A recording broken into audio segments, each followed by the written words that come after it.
So, how many of you guys, it's your first time here tonight? This is my daughter, Zoe. Everybody say hi to Zoe. That was my reminder to myself to introduce her. She is my youngest of my 3 teenage children, so she's 14, but we got a 15 and a 16.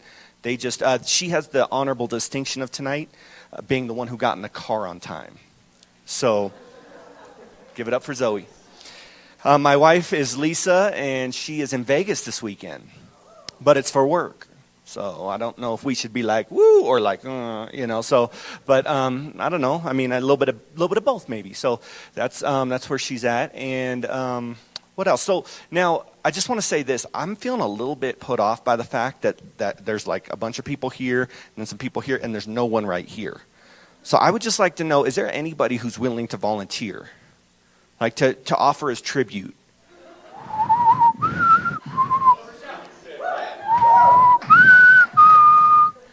There it is. Okay. That was just a test to see who the real committed people were right there. Awesome. Thank you. That was great. Okay, so now my daughter Zoe here, she has, I swear it's like aphasia. She never remembers a person at all, okay? So like we'll have someone, I remember we have a really good friend, lives in California, her name's Vicky. I was like, she'd been gone from Colorado for a few years, and Zoe was maybe 12 at the time. And just to give you perspective, she wasn't like 3, And I was like, oh, look, we just saw, hey, Zoe, do you remember Vicky? And she's like, it's like, she lived with us. So, but I will say this. I know as a kid, right, sometimes we don't always know all our parents' friends, okay, right? Like, does that ever happen to you? This happened to me just the other day. This guy showed up at my house. Like, I'm almost 40 years old. This guy shows up at my house, and he says, I'm a friend of your parents. That's what I said. And his name was Uli. I know. So I was like, oh, hey, Uli, and I didn't know what to say. So I talked to him, And then my mom's like, oh, my friend Uli said he stopped by your house. He said, you said you didn't remember him. I was like, did I meet Uli before? Yeah, you were like 8. Okay, so, but I know that feeling, especially with my mom's friends. I was an only child. I'm not anymore. I'll explain that later. But I was an only child, so my mom, was always talking about we were the friends. And I had this happen to me more than once. Okay, and if you've had this happen to you, you can raise your hand after I said what it is. But it's where I had someone come up to me and say, oh, you don't know me, but I know you. How many of you guys that happened? Okay. All right, so I wanted to preface the fact that I realized that sounds creepy. But I want to say tonight, because you guys don't know me, right? But I know you. And you guys may not even know this, but you guys, anybody was here on the very first, open public service for this place? You guys were here. You know who else was here? Me. Do you remember me now? All right. Kyle, my man. What? No, I didn't do anything. I just sat in the back. But, good. Yep, that was a different guy. But anyway, so, it's cool. We'll go with it. So, a little bit of background on me is, we moved to Colorado in 2005. Zoe doesn't remember. Obviously, she was 1. But we are originally from the San Francisco Bay Area, California, if anyone's wondering. Is anyone actually from Colorado? Any natives in the house? A couple of natives. Okay, just so I know who thinks they're better than me. Got it? Okay. Okay. So, right?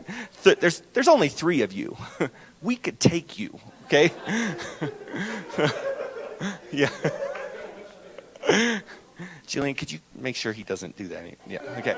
All right. Yeah. So, and we came out here to Colorado in 2005 and to join the staff. I was an associate pastor at a church in the Denver metro area.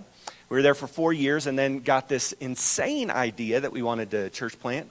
And it was actually kind of by accident. We just fell into it. It's a whole nother story. But we went up to what we felt like would probably be a real easy area to church plant, Boulder County. And so, no, it's not. You guys don't know. Okay, yeah. So, and we were there for 9 years, okay? And we helped, with a group of us, start a church called Reve. And we also helped start a couple of other churches in that area. One of the things that I realized about church planting during the process is two things. One is that I was really not good at it. And here's something about church planting. No one's really that good at it. The people who, you hear, that was just a unique circumstance. They weren't even that good themselves. So that was number one. Number two, though, that I really discovered was that I loved it. So it's funny to be, not good at something you love. It's pretty much how golf is. My wife said that when I first started playing golf. She said, I've never seen you enjoy something you're so bad at. And that's true, okay? Normally we like to do things that we're good at, but, it's every once in a while, the grass smells good and you just go for it. So, all right, so now, I'll say this too. Over the 9 years that we were there, we helped start some churches. We wanted to continue helping to start some churches, but we also had the church that we first started, And when it came time for us to step aside from there was some challenges that were involved. I mean, emotionally and just thinking about that process. And one of the things for us that I had to process through at our church, which if you want to know how to spell Reveille, it's just not how it sounds, okay? It means to dream. And that's what happens when you let someone just pick a name at random, it was actually a group of people. I won't say it, like how it all went down. Maybe you can ask me about that some other time. But we really just wanted to be a group of dreamers who were dreaming about something bigger. And we just picked a name and we did it. But there was always a special part in my heart, for that place, and still is. And we last summer finally, I was actually 2 summers ago, we made the decision that we were going to step aside so that someone else could lead and we can continue to help church planting and stuff. I was actually hiking. I was in this thing 2 summers ago where I wanted to try and get a bunch of 14ers. Anybody done some 14ers? Don't look at me like I'm crazy. Look at anybody? No one? No 14er people here. Oh, okay. Okay, like half the crowd. They're like, we didn't want to brag. Okay. Right. So I did a handful. How many of you guys have done more than 5? More than 10? More than 10. Nobody more than 10? Oh, more than 10. Just one. You. How many? Okay. All right, cool. I mean, I've done 12. It's no big deal. Yeah, but I was coming down from Mount Princeton right here. And it's just, I think it's that way from here, right? Okay. I mean, this is how they were trying to describe where a cafe was.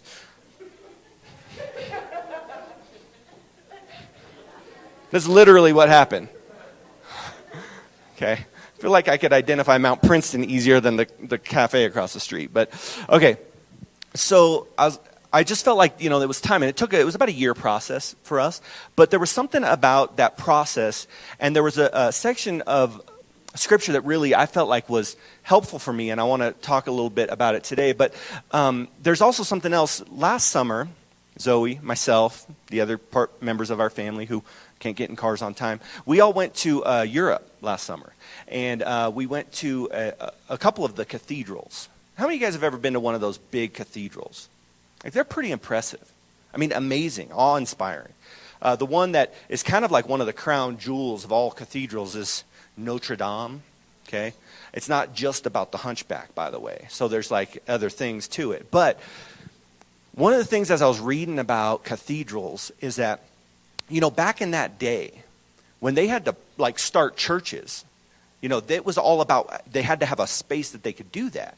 Because people would travel for days and days and days to go just to a mass or to a service. And it was only, some of them, they lived so far away, they had to travel for weeks and sometimes even longer to get there on the high holy days and stuff. And so they would put in cathedrals and they would start to kind of spread them out more, but the centralized ones had to be bigger and bigger, And so when they got the idea that they were going to build this Notre Dame or some of these other big cathedrals, they didn't have the technology that we have to build buildings. In the back of my house right now, we are putting in a garage, this detached garage. But we decided to do it. We signed the contract and everything back in November, okay? And then 4 days ago, I got a text, just so you know, they'll be there tomorrow. So November, this is February, with no warning. But they had to get all these permits, but I've been amazed at how fast in 4 days. They're digging out foundation stuff. That's all they've done so far. But anyway, it was pretty fast, I would say, I couldn't dig that fast. But, in modern days, we can put up buildings pretty fast, even big ones. It's a matter of months sometimes. It's usually never years. Back in that day, they had to know that if you were going to build a cathedral, that it wasn't going to take months or weeks or even years, that it was going to take lifetimes and generations. And the people who were the ones who commissioned the cathedral would never see them finished. The master builder, who was basically like the architect on it, they would work their entire life on one cathedral. And they had to work their way up to even being worthy of that. But they would go to their graves having not been able to finish it. And in the case of like Notre Dame, there was sometimes 2, 3, 4 generations of these master builders before they could finish the thing.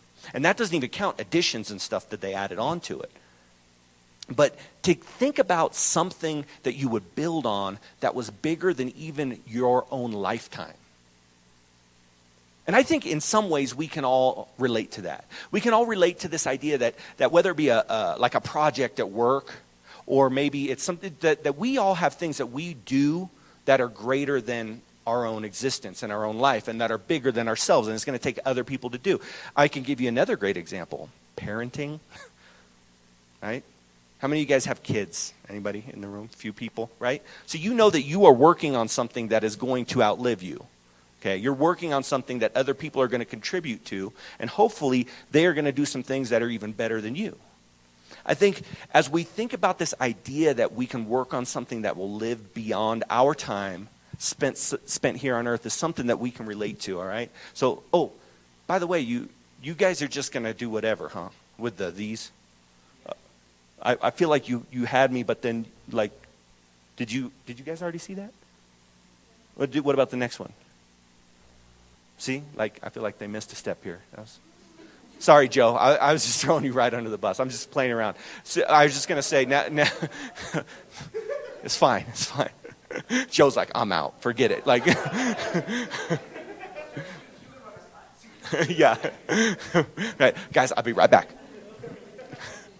No, I'm just kidding. But, you gotta scratch my nose? Okay. What was that thing that Peyton Manning used to do? He used to... Oma. I thought he did the leg, but anyway. All right, so we're going to look today in Paul's letter to the Corinthians. Paul, you guys heard of him? So he was an apostle. You know how we know that? He says so in chapter 1.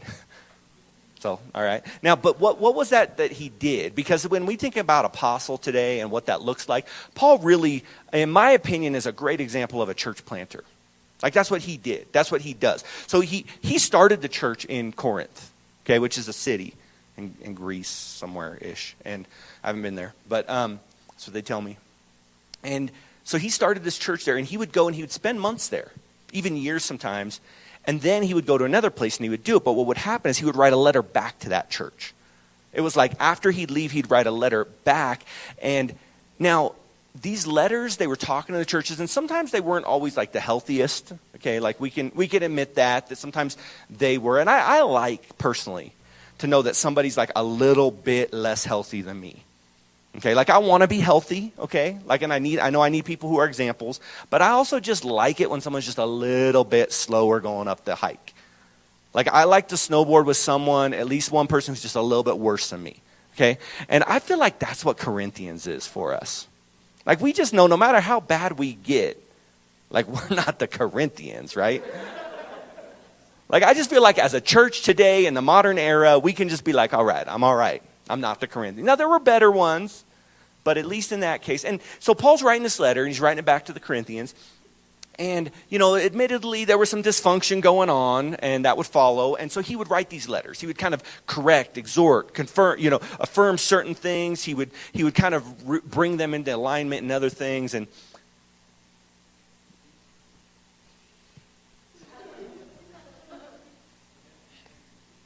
but I just was. Okay, so in this particular letter, he writes it from Ephesus. Okay, he's writing a letter from Ephesus to the church in Corinth. Okay, now later, after the church in Ephesus was formed there, then he would go somewhere else and he'd write a letter back to Ephesus. You see how this works now. Okay, so that's what these letters were about. Now, as he's writing this letter to the Corinthians from Ephesus, he's writing this section right here where he's kind of like there's some good things, and he's really good at the sandwich. You know what I'm talking about? Where he's like, hey, here's some good things, and then smack, like, you have a boss like that?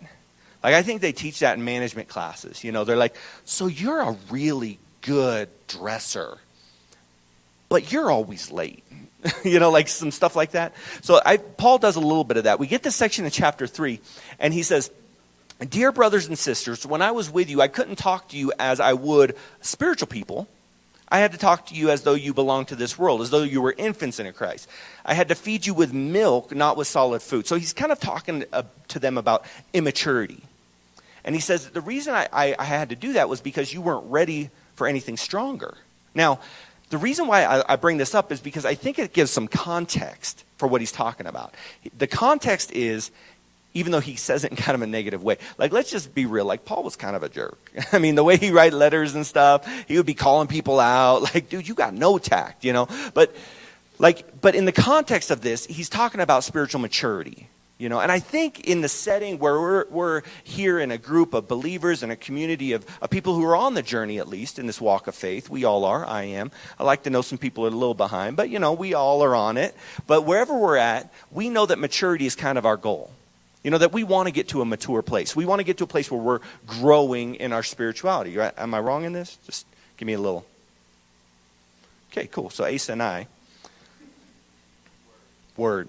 So, but when he says this, because you weren't ready for anything stronger, and what I like about that is he's like, you weren't ready for anything stronger then, but now, let me give you some mature things. Let me give you some meat. Let me give you some things because now you've grown to a mature place. That's what I kind of like about it. Until I read the next verse and he's like, but you still aren't ready. Anybody was like, skipping ahead, was like, wait, why is he saying that? I said, the one, excuse me, ma'am, with the Bible? Yep, that's you. Yeah, just don't jump ahead, okay? Don't skip ahead. Well, I'll take you along, okay? Yeah, I said, don't skip ahead. I see you reading. Yeah. And my jokes aren't funnier if you already know what's coming, She's like, that's not what it says. Yeah, so he says, but you're still not ready. He's like kind of calling them out a little bit on this maturity thing. But what he's talking about, and this is why I say it, and not because I feel like especially here in this group, this is a group of people who, and because like I say, you don't know me, but I know you. And, just to be following along and hearing your journey and what you're doing, when you read this, this isn't where you're at. So in verse 4 and 5, he says, when one of you says, I'm a follower of Paul, and another says, I'm a follower of Apollos, aren't you acting like just worldly people, basically? He says, we are only God's servants. And I like this section, especially when it comes to myself. Because I had to look at myself in the light of this church that we had started and say, where do I fit in this? Because I think we always have a special love for this thing that you helped start. Like, I think that's just natural. But to also know that I just play a small part in this. And for me, I'm just a servant of God. We are all God's servant. Talking about himself, Apollos, he mentioned some other people along the way. And he says, through us, each of you believed the good news. Each of us did the work that God gave us. Now, as he goes to the next verse, or the next section here in chapter 6, he says, I planted the seed in your hearts, and Apollos watered it. But it was God who made it grow. And I think what we need to realize, especially when we look at a community of faith like this, I think each one of us can look at specific people. And when I look at my friends, by the way, Leila and Eric, did you introduce me that way? You forgot. Yeah, see, he said, how do you want me to introduce you? And I just said, say that I'm Leila and Eric's friend, because that's what I am. Actually, and just to tell you this, Eric, right? Like, he's got this weird thing about him where he's not embarrassed by anything. You guys know this? Okay, this isn't new information, right? Okay, yeah. So he has no embarrassment gene, okay? The joke is that he's only blushed like 3 times in his life. I doubt it, okay?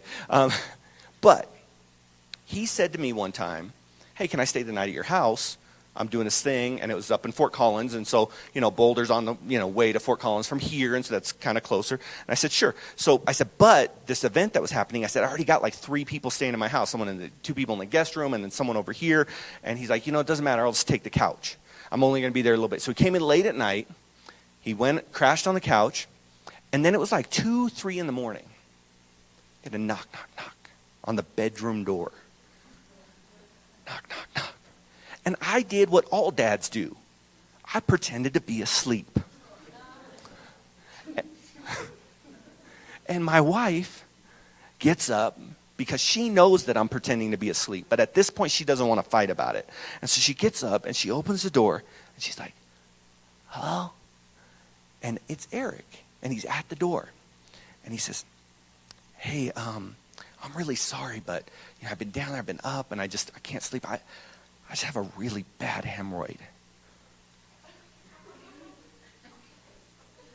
And at this point, I'm thinking what you were thinking. Is he kidding? To this day, I still don't know if he was kidding. And I'm still in bed, and I can hear the whole thing, but I'm still like, And she's like, I can look for some Advil or something, He's like, yeah, sorry, I can't, I couldn't sleep anymore. So at this point, I get up. And it's the strangest thing, because I was cleaning out my bathroom drawer, and you ever wonder where stuff comes from? Things just acquire in the bottom of the bathroom drawer. I feel like sometimes they came with the house. And I was cleaning out the bottom of the bathroom drawer, and there was an unopened, unused little thing of Preparation H. This was like 2 weeks prior to that. And I remember thinking, what's this for? I mean, I know what it's for, but I'm wondering what it's doing in the house, It's unopened and unused. I'm like, maybe it's just like having a fire extinguisher. Like just in case, okay? So I took it out of the drawer and I put it in the medicine cabinet. But when Eric at 3 a.m. is knocking on the door, I'm like, fire extinguisher. And so I open up the drawer and I pull it out and I walk outside and I go, hey, I don't know where this came from. I don't know why I felt the need to explain. Like, if he's got a hemorrhoid, who cares if I do? Or if someone, right? I mean, obviously, that. But I don't know where it came from. It's not mine. I found it. I'm acting like it's a dirty magazine or something, It's not mine. But I was like, here, it's unopened. You can use it. And I give it to him, And he's like, oh, thanks. And he leaves. And it was the weirdest experience. And the next day, we're all of us at a group. And we're over at this ice cream shop in Fort Collins. It's called Walrus. Anybody heard of it? It's like famous, and we had to stand in line for like an hour to get this ice cream. I finally get up and I order my ice cream, and I get it. And Eric had been talking to people and didn't even wait in line or anything. And I take like 2 bites of my ice cream. He walks over and he goes, ooh, what's that? And he takes it, puts his finger right in my ice cream, and he goes, And I was like, dude, that's gross. And he goes, and you know where that finger's been.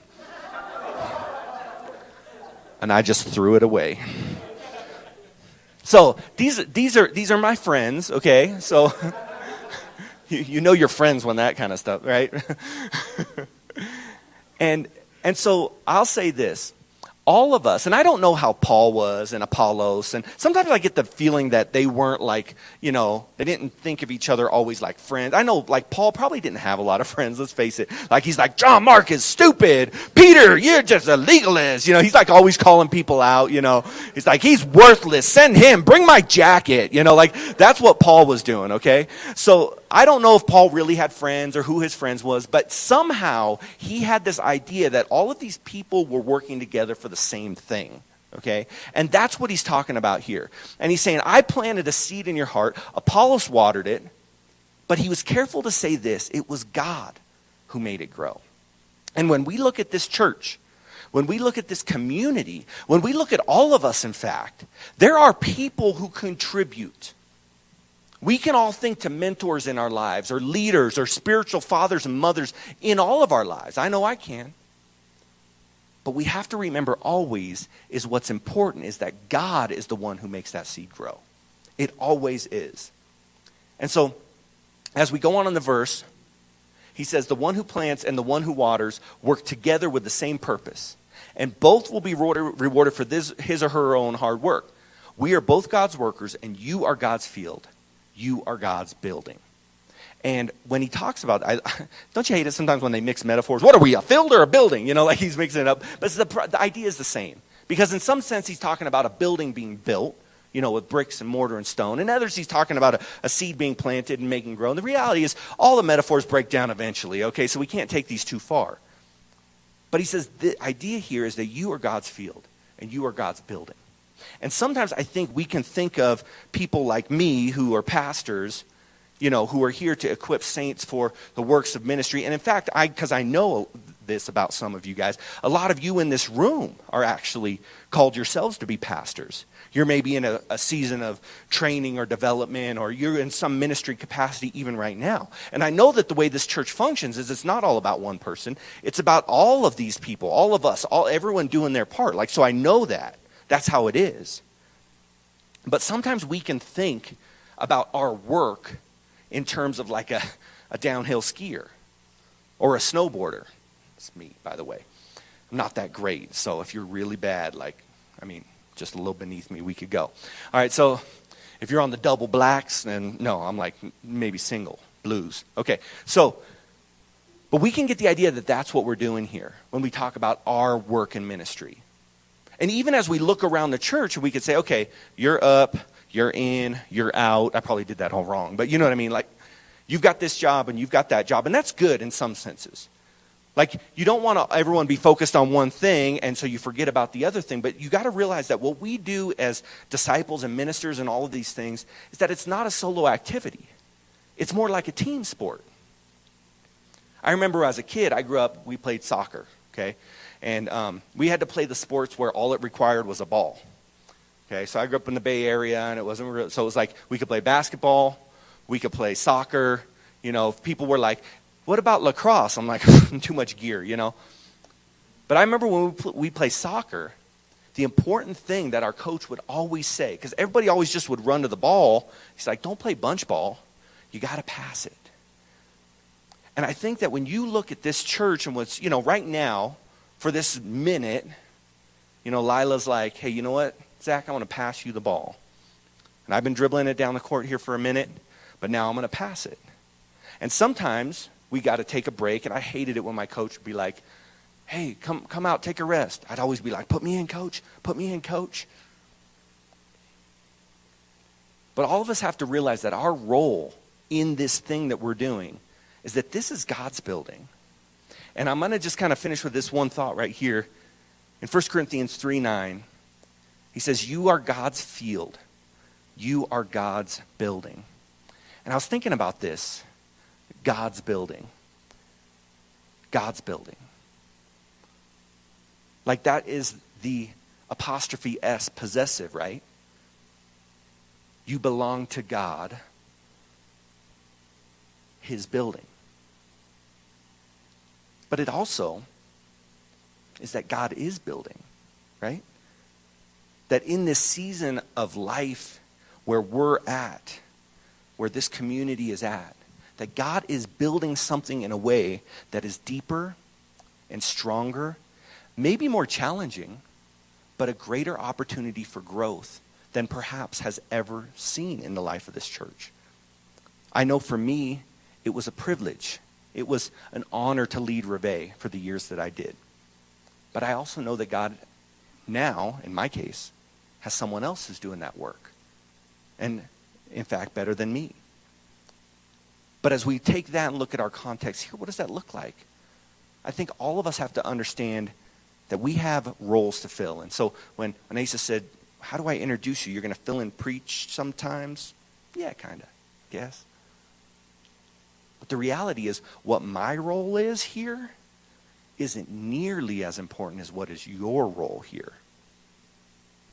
And so as we think about this today, I want to ask you that question. What is your role that God has for you to fill as a part of this community? What does that mean for you when you realize that you are God's building and that God is building in you something? And as God continues to build his kingdom here at Elements, he has a role for you. And I wonder what would happen if we all saw the church, like not just this church, but the church. I wonder if we saw it, what would happen if we saw it as this continuous line of laborers and co-laborers, of planters and waterers, of harvesters, of bricklayers and stone layers and roof makers. What if we saw this thing that we're doing as a continuous line that stretches all the way back to here when Paul says, you are God's building. You are God's field. Well, the reality is It does. But what if we are all on this thing together, building something that's actually far greater than any of us can even imagine? And the reality is all the right gifts and all the right things are already here. God prepared it that way. It's not like Jesus was up in heaven and the angel comes up and he's like, hey, Jesus, Leila said she's going to take a break. And he's like, what? Like he's in the middle of a foosball game. That's how I picture it. He's losing to the Holy Spirit. She's kicking his butt. She's just faster, I think. It's like the wind. Anyway. And is like caught off guard. Wait, what? No. You got to understand that this moment, this night, this season in the life of this church, God has known from the beginning. And he was prepared for it. And some of you are even here exactly for that. And so tonight, my goal is to say to you, where is your role? Mine, honestly, a little fuzzy. We don't know how things are going to shake up, right? That's why, did you announce that meeting tomorrow? Forgot, that was the thing. Yep, meeting tomorrow night at, yep, there you go. Look in the bulletin. Just grab that ripped up bulletin and then hold it together and then you'll see, yeah. Meeting tomorrow night. Well, we're going to talk about some of that tomorrow night, right? Right here, 6:30-ish. Some of that will come a little more clear. Some of the time frames will come a little bit more clear. The email says 6, just so everyone is clear on that. I didn't get the email, so. But when we're here tomorrow, we'll talk about some of those things. We'll clarify some things. But at this moment, you've got to know that God has got this. He's got this. And he's got you. And he's got you here for this reason and this season. You're God's field. You're God's building. Let's pray. Tonight, God, we come before you with open hands, open hearts, and we say, God, whatever you would have for us to do, we will do. And as the how-to of all of this becomes clear, how things clarify over weeks and months, if it is that long, I don't know. But God, we're willing. I'm going to ask you just to take a moment and just a little bit of this reflection time right here at the end. And just see, where is it that God has you for this church, for this community, this thing that he's building? Where does God have you? And maybe with that in your heart and your mind, you could just whisper this prayer. Just say, God, I'm willing.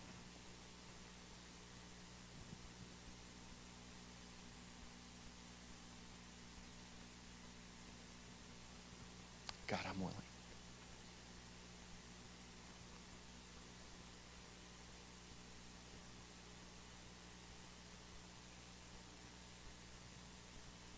God, I'm willing.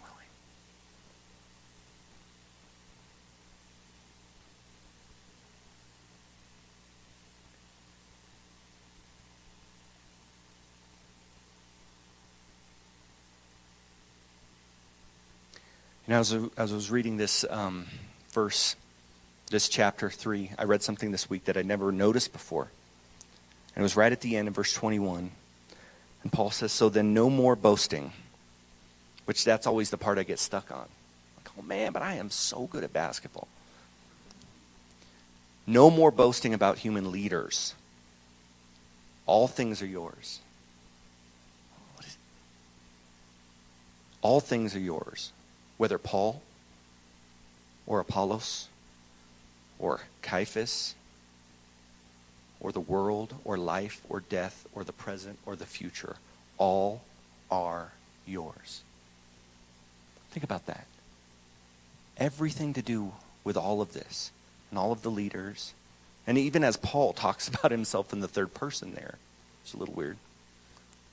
All are yours. And that's the freedom we have in Christ, that all of this is ours. But then he goes on to say, and you are of Christ, and Christ is of God. And that's our responsibility. So I'm going to close with that. Amen?